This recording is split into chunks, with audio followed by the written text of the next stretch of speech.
Hello all, இன்றைக்கி அக்ஷய திருத்தை. இன்றைக்கி வந்து என்னெல்லாம் நைவேத்தியம்னா தயிர் சாதம், பானகம், நீர்மோர், இளநீர், தேங்காய், வெத்தலைப்பாக்கு, மஞ்சள், வாழைப்பழம், சாத்துக்குடி, அவல் புட்டு, இதெல்லாம் தான்.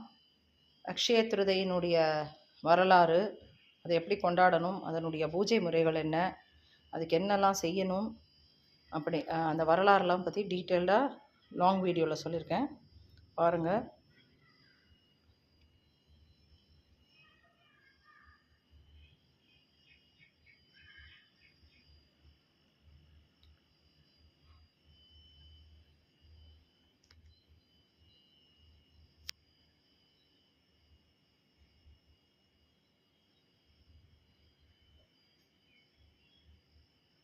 Thank you.